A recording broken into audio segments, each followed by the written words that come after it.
Hello friends, welcome in our channel. मैं हूं आपका दोस्त गोविंद शर्मा। जैसा कि आप सबको पता है कि हम पढ़ रहे हैं जर्नल साइंस, और जर्नल साइंस की इसी सीरीज में मैं आपको 2 लेक्चर जरूर से भी जरूर अपलोड कर चुका हूं। आज की क्लास में बेसिकली हम बात करने वाले हैं मोशन के बारे में। मोशन क्या होता है इसके बारे में बात करेंगे। डिटेल वीडियो होने वाली है। 2 वीडियो मोशन वाले चैप्टर से आएंगी। अगर आप ये वाला चैप्टर सीख गए तो बहुत अच्छी अच्छी चीजें आप सीख जाएंगे, बल्कि बहुत बढ़िया तरीके से आप सीखेंगे। पहली बात ये है कि मोशन क्या होता है। मोशन क्या होता है, किसी वस्तु की पोजीशन में जो चेंज होता है ना, change in position with respect to time is known as motion. एक निश्चित समय अंतराल में किसी वस्तु के प्रीवियस के संबंध में स्थिति में परिवर्तन। जैसे कि आप यहाँ पर ये गाड़ी देख रहे हो और ये गाड़ी का बैकग्राउंड है, ये यहाँ पर बैकग्राउंड है।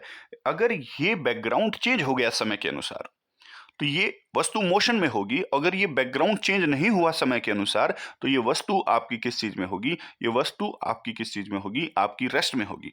गाड़ी चल रही है आगे, इसकी स्थिति चेंज हो रही है, समय के अनुसार इसकी स्थिति चेंज हो रही है, इसी को मोशन हम कहते हैं। यहाँ पर मछली देखो, एक जगह से दूसरी जगह पर जा रही तो इसकी स्थिति चेंज हो रही है।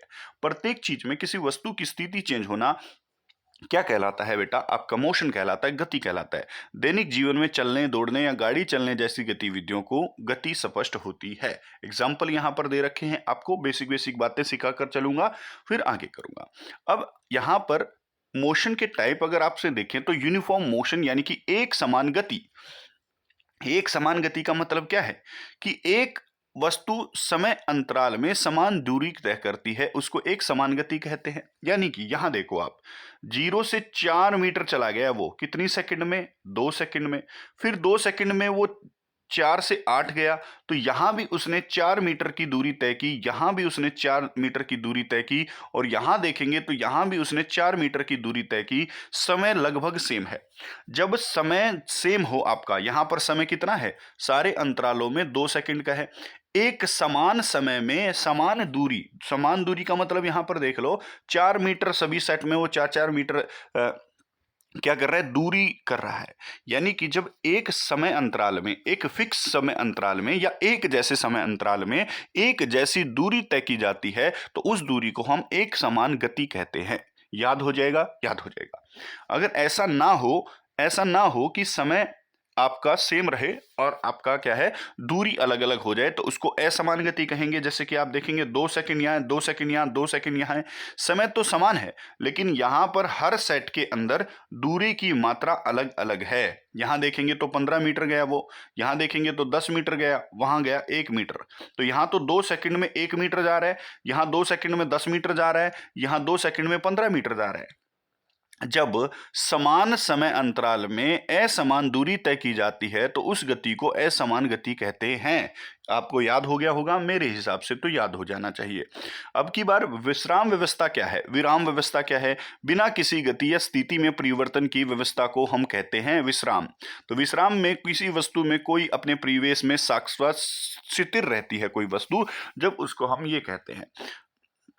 रिलेटिव टर्म्स है, एक वस्तु किसी स्थिति में विराम की स्थिति में हो सकती है लेकिन अन्य स्थितियों में वह वस्तु गति में भी हो सकती है। यानी कि समझो इस बात को, वो कहना क्या चाहता है कि अगर कोई वस्तु आपको दिखाई दे रही है कि वो रेस्ट में है, लेकिन उसी समय वह मोशन में भी हो सकती है। ये देखने के नजरिए पर तय करता है कि कोई वस्तु हमें कैसी दिख रही है, हम किस उसको एंगल से देख रहे हैं, किस पॉइंट से देख रहे हैं, ये डिपेंड करता है। देखो अब कैसे, मैं क्या कह रहा हूं, ध्यान से सुनो। विराम व्यवस्था की बात यह है कि 2 गाड़ियां दौड़ रही हैं। अगर कोई बाहर कोई बंदा यहां खड़ा होके उनको देखेगा तो बेटा वो, इस बंदे के लिए वो दोनों गाड़ी किस चीज में है? मोशन में है। लेकिन इन दोनों में अगर ये एक समान गति से दोनों कारें चल रही हों, इस कार में बैठा हुआ व्यक्ति इस कार की वस्तु को देखेगा तो उसको तो ये लगेगा कि मेरे साथ साथ चल रही है ना, मेरे साथ साथ चल रही है। यानी कि इस कार के बंदे को ये कार वाला रेस्ट में दिखाई देता है, क्योंकि मेरे साथ साथ चल रहा है, उतनी गति में वो है, उतनी गति में वो है, लेकिन एक दूसरे के सापेक्ष ये क्या होंगे? रेस्ट में होंगे। जैसे कि यदि 2 कारें एक समान साथ चल रही है एक वेग से, एक दूसरे के सापेक्ष वो विराम की व्यवस्था में होती हैं। एक दूसरे के सापेक्ष बोल रहा है वो, है ना। परंतु सड़क के किनारे खड़े पेड़ सड़क पर जा रहे व्यक्तियों के लिए सापेक्ष में गति की व्यवस्था में होंगी। याद हो जाएगा? याद हो जाना चाहिए। है ना? जैसे कि आप एक गाड़ी में बैठे हो, है ना? आप 2 बंदे एक गाड़ी में बैठे हो, ऐसे-ऐसे, एक बंदा ये है और एक बंदा ये है, 2 गाड़ी में बैठे हैं। कहीं बाहर खड़े हुए व्यक्ति, जब गाड़ी चल रही है, कोई बाहर व्यक्ति खड़ा है, तो आप दोनों उस व्यक्ति को क्या लगोगे कि आप तो मोशन में हो। लेकिन एक-दूसरे के लिए, गाड़ी के अंदर बैठे-बैठे आप एक-दूसरों के लिए क्या होंगे? रेस्ट में होंगे। ये होता है सापेक्ष, रिलेटिव टर्म। याद हो जाएगा? याद हो जाएगा। आई होप आपको समझ में आ रहा है। उसके बाद सुनो ध्यान से, गति के प्रकार क्या होते हैं? तो गति बेटा लीनियर होती है, रेखीय गति होती है, रोटेटरी मोशन होता है, घूर्णन गति होती है, ऑसिलेटरी होती है यानी कि दोलन गति होती है। 3 प्रकार से मैंने बताया। अब इनको देख लेते हैं क्या-क्या है। रेखीय गति क्या है? रेखीय गति किसी वस्तु की स्थिर गति दिशा के साथ एक सीधी रेखा में जब हम चलेंगे ना, ऐसे सीधी रेखा में, जैसे ट्रेन आ रही है, सीधी रेखा में चलना क्या कहलाता है? लीनियर मोशन कहलाता है। एक सीधी रेखा पर चलती हुई एक रेलगाड़ी इसका एग्जाम्पल है। जब आप बिल्कुल सीधा चलें तो रेखीय गति कहलाएगी। याद हो जाएगा? याद हो जाएगा। घूर्णन गति क्या है? रोटेटरी मोशन क्या है? रोटेट मतलब घूमना, जैसे कि पंखा घूम रहा है, ये बेटा ऐसे घूम रहा है ना, ये सीधी रेखा नहीं है। तो जब हम किसी एक अक्ष या केंद्र बिंदु के चारों ओर घूमते हैं तो उसको घूर्णन गति कहते हैं। जैसे कि यहां पर गाड़ी का पहिया घूम रहा है, पृथ्वी घूम रही है और यहां पर पंखा घूम रहा है ना? याद हो जाएगा? ध्यान रखना। जब कोई वस्तु घूमते समय वर्त मतलब सर्कल बनाए या सर्कुलर पाथ में घूमे, इसको हम क्या कहेंगे? रोटेटरी मोशन कहेंगे। आपको समझ में आ गया होगा, बिल्कुल ध्यान से। दोलन गति क्या होती है? ये भी इंपॉर्टेंट है। दोलन मतलब ऑसिलेटरी गति क्या होती है? देखो, एक तो हम सीधी रेखा में चलें, इसको तो हमने रेखीय गति बोल दिया। एक जब हम घूमते समय वर्त बनाए, इसको मैंने सर्कुलर मोशन बोल दिया, वर्तीय गति बोल दिया। लेकिन दोलन गति क्या है? देखो ध्यान से, मेरे पास एक ऐसा ये है, ये एक है ऐसा दोलन करने के लिए। अब अगर ये वस्तु अपने ही रास्ते को, जिस पर ये ट्रेवल कर रही है, उसको बार बार रिपीट कर देना, तो इसको हम कहेंगे क्या? दोलन कहेंगे। दोलन क्या कहेंगे? इसको हम दोलन कहने वाले हैं। दोलन कहने वाले हैं ना? ध्यान से सुनना मेरी बात, मैं क्या कह रहा हूं, इसको बिल्कुल बिल्कुल ध्यान से सुनना। जैसे कि इस पेंडुलम को हमने ऐसे बांधा था और ये मैंने इसको हाथ मार दिया ऐसे, तो एक बार ये इधर जाएगा, एक बार फिर ये इधर आएगा, फिर ये इधर जाएगा। ये हमेशा ऐसे ऐसे करता रहेगा, ऐसे ऐसे करता रहेगा। तो जब ये अपनी स्थिति को रिपीट करती है ना कोई वस्तु, तो उसको हम क्या कहते हैं? ओसिलेटरी मोशन कहते हैं बेटा। जैसे कि ये स्टिंग है, यहां पर एक तारे की स्टिंग है। स्टिंग को जैसे ही किसी ने हाथ मारा तो एक बार स्टिंग ऊपर नीचे ऐसे होती रहती है। यानी कि अपने रास्ते को बार बार क्या कर रही है? रिपीट कर रही है। इसी को हम क्या कहते हैं? ओसिलेटरी मोशन कहते हैं या दोलन गति कहते हैं। एक केंद्रीय साम्यावस्था के दौरान एक पुनः आवर्ती आगे पीछे की गति, बैक एंड फोर्थ मूवमेंट है ना? आगे पीछे की गति है। इसको हम क्या कहते हैं बेटा? इसी को हम ऑसिलेटरी मोशन कहते हैं। आई होप आपको समझ में आया होगा। उसके बाद और भी गति के कुछ है, वन डायमेंशनल मोशंस, जैसे कि सीधी रेखा में एक ही दिशा में बढ़ना, वन डायमेंशन है ना। एक विमीय गति है, एक बिल्कुल एक सीधा व्यक्ति कोई जा रहा है तो वो एक ही दिशा में जा रहा है, इसीलिए उसको हम क्या कहते हैं? वन डायमेंशन कहते हैं। अगर कोई वस्तु दो दिशा में जा रही हो तो उसको दो डायमेंशन कहेंगे। जैसे कि ये इस तरफ भी जा रही है और ऊंचाई पर भी जा रही है ना, क्योंकि ऐसे भी जा सकती है, वो ऐसे भी जा सकती है, तो इसको हम क्या कहेंगे? टू डायमेंशन कहेंगे। उसके बाद देखो, जैसे कि एग्जांपल यहां पर दे रखा है दो डायमेंशन का, boat in river can move forward and backward, left and right. कोई मूवमेंट अगर है, कोई नाव अगर किसी नदी में है ना, तो नाव अगर नदी में है तो ऐसे ऐसे भी दोलन कर रही है, वो ऐसे ऐसे भी दोलन कर रही है, ऐसे ऐसे भी, और वो चल भी रही है, ऐसे है ना, ऐसे चल भी रही है और ऐसे हिल भी रही है, ऐसे चल भी रही है और ऐसे हिल भी रही है। तो ये नाव जो है ये दो प्रकार की गति में है, इसलिए इसको हम क्या कहेंगे? टू डायमेंशन कहने वाले हैं। उसके बाद तीन डायमेंशन भी होती है बेटा। तीन दिशा में भी कोई वस्तु क्या कर सकती है? गति कर सकती है। एक्स वाई जेड, जैसे कि ये इस तरफ भी जा सकता है, इस तरफ नीचे भी आ सकता है और इस तरफ भी आ सकता है। कोई पक्षी जो होता है वो कुछ ऐसे उड़ता है, नीचे ऊपर ऊपर, यानी कि उसकी गति के अंदर तीन डायरेक्शन होती है। और जब तीन डायरेक्शन किसी वस्तु के गति के अंदर होती है ना बेटा, उसको त्रिविमीय गति कहते हैं। आई होप आप समझ गए होंगे। जैसे कि फॉर एग्जाम्पल है, उड़ने वाला पक्षी हवा में ऊपर नीचे, दाएं बाएं, आगे पीछे घूम सकता है। इस गति को हम क्या कह सकते हैं? इस गति को हम क्या कह सकते हैं? थ्री डायमेंशनल कह सकते हैं। उसके बाद गति से संबंधित मूलभूत शब्दावली में रेफरेंस पॉइंट मैं आपको बता चुका हूं ना मैं आपको, कि देखने का नजरिया क्या कहलाता है? रेफरेंस पॉइंट कहलाता है। उसके बाद ये देख लो डिस्टेंस क्या होती है। डिस्टेंस यह दो बिंदुओं के बीच कुल लंबाई का नाप है जिसे आमतौर पर किसी वस्तु द्वारा तय किए गए वास्तविक पथ के आधार पर नापा जाता है। फॉर एग्जाम्पल कि मैं यहां से यहां गया, बी पॉइंट पर गया, मैंने कुछ तो लंबाई तय की ना बेटा, चलते समय मैंने कुछ तो लंबाई तय की ना, कुछ तो लेंथ मैंने तय की, वही कुल लंबाई, मेरे रास्ते की कुल, मेरे पथ की कुल लंबाई, मेरे पथ की, मेरे द्वारा तय की गई पथ की कुल लंबाई क्या कहलाती है? दूरी कहलाती है, डिस्टेंस कहलाती है। आई होप आप समझ गए होंगे कि डिस्टेंस किसे कहते हैं। किसी भी वस्तु में, जब वो वस्तु मोशन में होती है उस समय उसके द्वारा तय की गई दूरी क्या कहलाती है? डिस्टेंस कहलाती है। ध्यान रखना, बड़े ध्यान से इसको याद रखना है आपको। उसके बाद गति से संबंधित मूलभूत शब्दावली में आपको डिस्प्लेसमेंट याद रखनी है। डिस्प्लेसमेंट बेटा याद रखना शॉर्टेस्ट पाथ है। जो हमने डिस्टेंस देखा ना, छोटी से छोटी डिस्टेंस किसी वस्तुओं के बीच, किसी दो पॉइंट्स के बीच छोटी से छोटी डिस्टेंस क्या कहलाती है? डिस्प्लेसमेंट कहलाती है। डिस्प्लेसमेंट कहलाती है प्रारंभिक बिंदु और अंतिम बिंदु के बीच सबसे छोटा पथ, सबसे छोटा रास्ता क्या कहलाता है? सबसे छोटा रास्ता क्या कहलाता है बेटा? डिस्प्लेसमेंट कहलाती है। फॉर एग्जाम्पल आप यहां से चले और यहां गए, यहां गए, यहां गए, यहां गए, यहां गए और यहां आ गए, ये तो आपने डिस्टेंस तय की, लेकिन इन दोनों के बीच छोटे से छोटे, छोटे से छोटा जो रास्ता था वो क्या कहलाया? वो आपका डिस्प्लेसमेंट कहलाया। तो किन्हीं दो बिंदुओं के बीच सबसे छोटा रास्ता क्या कहलाता है? डिस्प्लेसमेंट कहलाता है। फॉर एग्जाम्पल ध्यान से सुनना कि मैं चला यहां ए पॉइंट से मैं चला बी पर पहुंचा और बी से मैं सी पर पहुंचा, ऐसे मैंने रास्ता तय किया, ऐसे मैंने रास्ता तय किया। कुल किलोमीटर कितने हो गए? देखो 4 मीटर तो ये और 3 मीटर ये, कुल मैं कितना गया सर? 7 मीटर चले गए आप। लेकिन अगर मैं इस रास्ते से जाता तो मैं 5 ही मीटर जाता।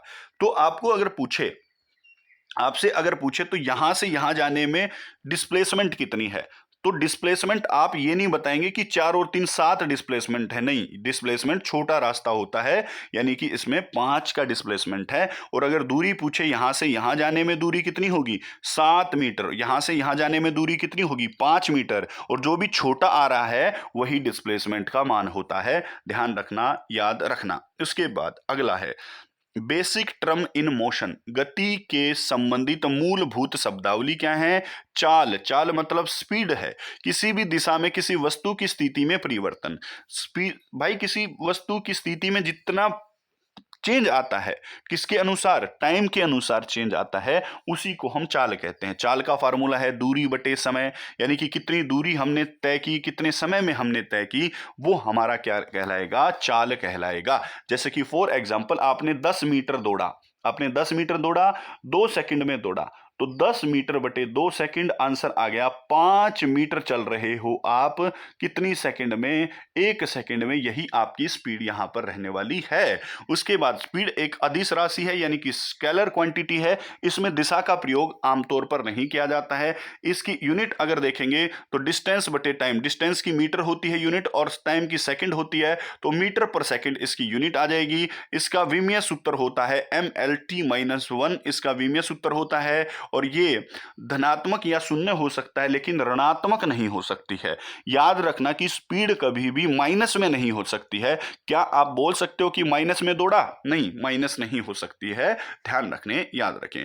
यहां पर एक एग्जाम्पल भी है कि एक कार जो है वो 500 किलोमीटर दौड़ जाती है 10 घंटे में, उसकी चाल बताइए। तो बेटा 500 को ऊपर ले लेंगे क्योंकि डिस्टेंस है, टाइम को नीचे ले लेंगे। यहां पर 50 किलोमीटर प्रति घंटा की रफ्तार उसकी आ जाएगी। आप इसको निकाल सकते हैं बड़े ध्यान से। वही मैंने पीछे बताया था यूनिफॉर्म स्पीड क्या होती है, वेरिएबल स्पीड्स क्या होती है। जब एक समान अंतराल में समान दूरी तय की जाती है, पीछे मैं बता चुका हूं, वो ए समान चाल कहलाती है, सॉरी एक समान चाल कहलाती है। और जब समान अंतराल में अलग अलग दूरी तय की जाती है वो असमान चाल यानी कि वेरिएबल स्पीड कहलाती है। पीछे इसका एग्जाम्पल मैं बता चुका हूं, आपने देखा होगा।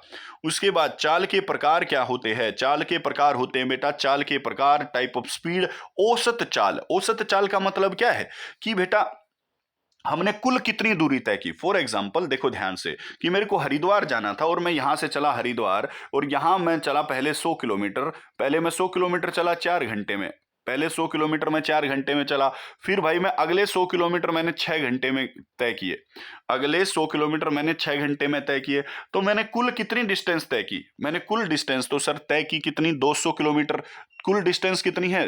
200 किलोमीटर, और कुल समय कितना लिया, 4 और 6 10, 10 यानी कि कुल दूरी बटे कुल समय, उसमें रेस्ट का समय भी आ गया, उसमें आपने तेज गाड़ी भी भगाई होगी, कम भगाई होगी, उसमें सब टोटल टाइम लेते हैं। जब हम टोटल समय के अनुसार किसी चाल की गणना करते हैं तो उसको हम औसत चाल कहते हैं। एक समान चाल के रूप में परिभाषित किया जाता है। इसे किसी वस्तु द्वारा तय की गई कुल दूरी और वस्तु द्वारा लिए गए कुल समय के अनुपात में प्रदर्शित किया जाता है। याद रखोगे, जैसे कि एग्जांपल है, सेम की औसत चाल ज्ञात करनी है आपको, जो पहले 200 किलोमीटर तो 4 घंटे में और बाद के 160 किलोमीटर 4 घंटे में तय करता है, तो आपको कुल दूरी देखनी है। तो बेटा कुल दूरी कितनी है, 200 प्लस 160, यानी कि कुल दूरी कितनी हो गई आपकी, 360 हो गई। कुल समय कितना हो गया, 4 और 4 8 हो गया। यहां पर आपने कैलकुलेशन कर लिया और उसके बाद आपका 45 किलोमीटर प्रति घंटा की रफ्तार आपकी आ जाएगी। ये उसकी औसत चाल होगी, ध्यान रखना।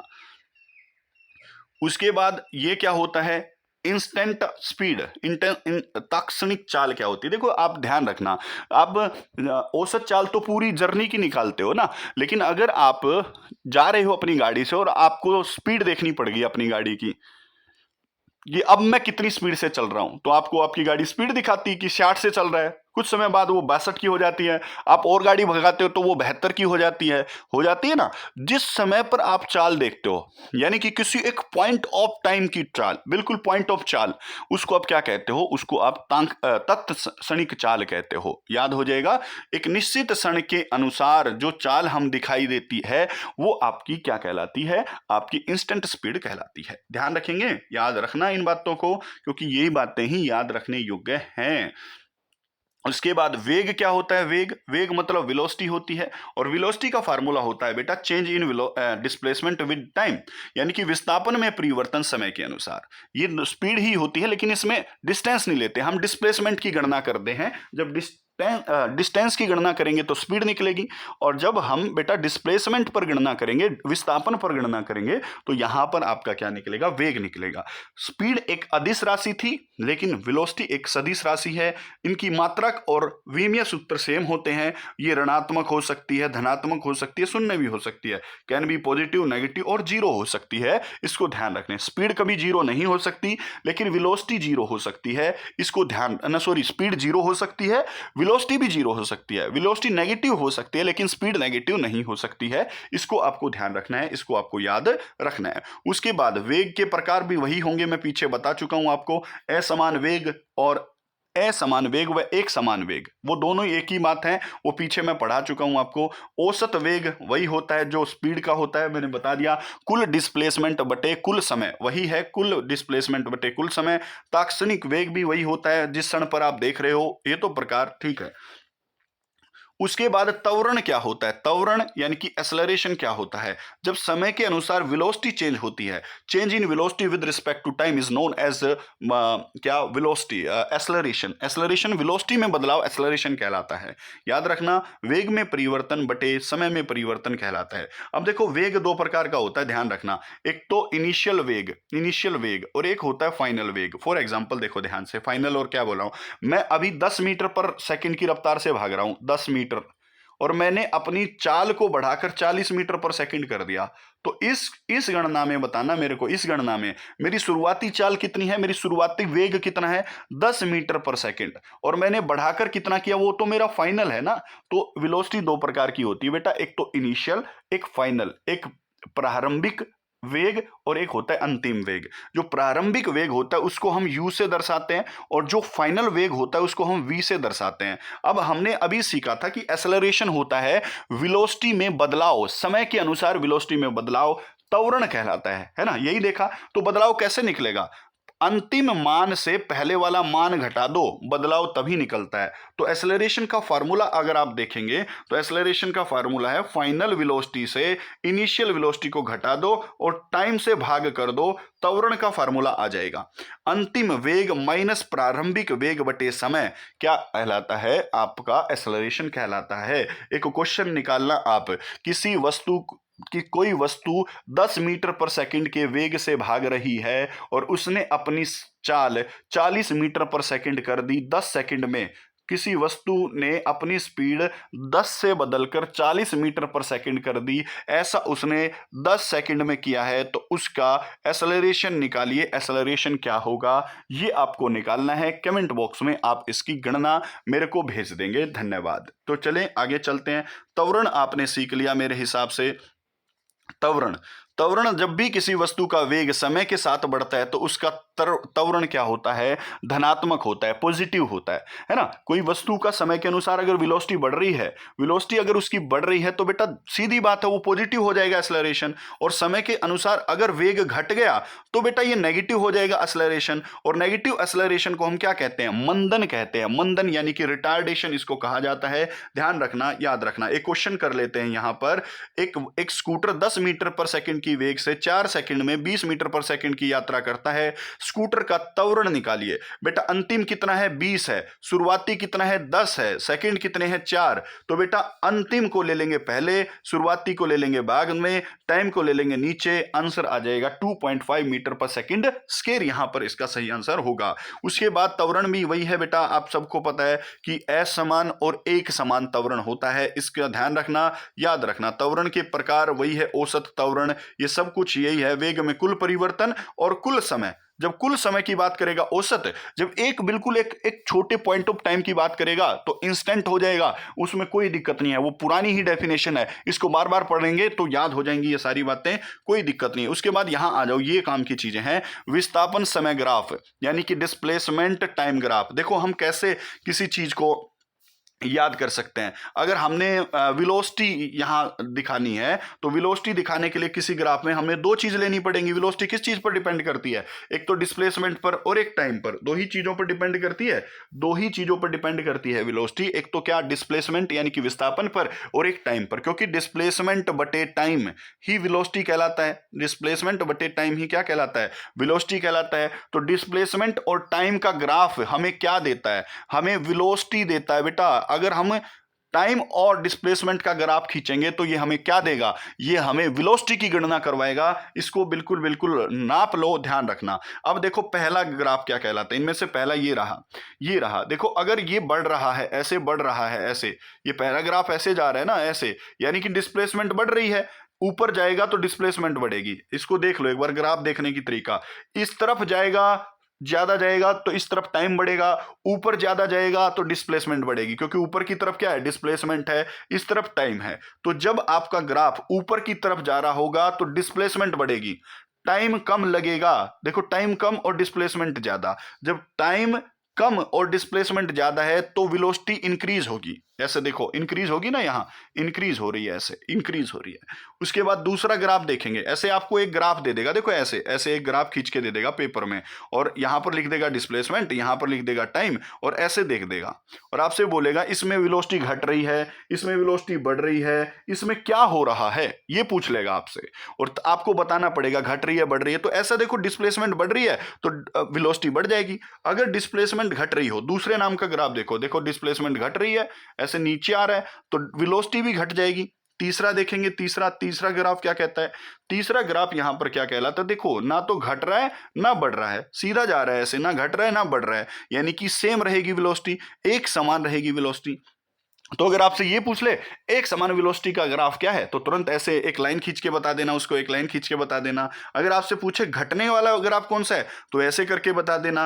अगर आपसे पूछे बढ़ने वाला ग्राफ कौन सा है तो ऐसे करके बता देना। टेंशन किस चीज की है। उसके बाद देखो यहां चौथा देखो ना, देखो देखो यहां पर ऊपर नहीं जा रहा है ना, ऊपर कोई वस्तु नहीं जा रही है, यानी कि डिस्प्लेसमेंट में कोई चेंज नहीं है। ऊपर नहीं जा रही है, बिल्कुल बिल्कुल जहां था वहीं है, डिस्प्लेसमेंट में कोई चेंज नहीं है। देखो डिस्प्लेसमेंट जब बढ़ती ना, जब ऊपर जाता, घटती तो नीचे जाता। लेकिन इस स्थिति में, इस वाली स्थिति में ना तो घट रहा है ना बढ़ रहा है, यानी कि जब कोई वस्तु का यार दूरी ही नहीं बढ़ रही, उसकी डिस्प्लेसमेंट नहीं बढ़ रही, उसकी विस्थापन नहीं बढ़ रही, यानी कि वो वस्तु तो खड़ी हुई है। यानी कि चौथा जो ग्राफ है वो हमें विश्राम व्यवस्था के बारे में बताता है ना, याद होना। और पांचवा ग्राफ देखो एक बार, ये पांचवा, इसमें समय नहीं बढ़ रहा है ना, ऊपर जा रहा है सिर्फ। समय बढ़ता तो ये इस तरफ जाता ना, ऐसे इस तरफ जाता, इस तरफ जाएगा, जब इस तरफ जाएगा तो समय बढ़ेगा। तो समय तो बढ़ ही नहीं रहा इसमें, देख लो बेशक पांचवें ग्राफ के अंदर समय नहीं बढ़ रहा है। और जब समय नहीं बढ़ता है, ऐसा हो ही नहीं सकता कि कोई वस्तु समय ना बढ़े। क्या समय को कोई वस्तु रोक सकती है? नहीं सर, ये ग्राफ तो पॉसिबल नहीं है, यानी कि पांचवा ग्राफ नॉट पॉसिबल, ऐसा ग्राफ बनाना संभव नहीं होता है। आई होप आप ग्राफ समझ गए होंगे। और ये है डिस्प्लेसमेंट टाइम ग्राफ, जो आपको बार बार दिखाई जा रहे हैं अलग अलग करके, अब की बार उसने दिखा दिए हैं, जो आप बिल्कुल ध्यान रखेंगे, याद रखेंगे, स्क्रीनशॉट ले लेना इसका। वेलोसिटी टाइम ग्राफ भी ऐसा ही है। ये वेलोसिटी और टाइम का ग्राफ क्या दिखाता है बेटा? वेलोसिटी बटे टाइम क्या होता है? एक्सेलरेशन होता है। और एक्सेलरेशन, जब भी वेलोसिटी और टाइम का ग्राफ हमें एक्सेलरेशन की वैल्यू देगा, यानी कि ये सारी वैल्यू एक्सेलरेशन की है, और बिल्कुल वही सही है। ऊपर जा रहा है तो बढ़ेगा, नीचे आ रहा है तो घटेगा, एक समान रहेगा, ऐसी सीधी रेखा होगी तो त्वरण एक समान रहेगा, ऐसी रेखा होगी तो सर ये एक समान वेग ही रहेगा। और उसके बाद पांचवा ग्राफ असंभव होता है, उसकी अगणना आप कर सकते हैं। आपको बिल्कुल बिल्कुल ये सारी चीजें ध्यान में रखनी है। तो आज की क्लास में बेसिकली हमने जो जो बातें जानी हैं वो आपके मोशन वाले चैप्टर से बहुत इंपॉर्टेंट हैं। आपने ये सारी बातें सीखी हैं पिनेकल नामक किताब से। इस किताब को खरीद लो बेटा, जर्नल साइंस आपके मुट्ठी में होगी, ये मेरी गारंटी है। तो आई होप आपको ये सारी बातें समझ में आई होंगी। नमस्कार, जय हिंद, जय भारत। मिलते हैं अगली क्लास में।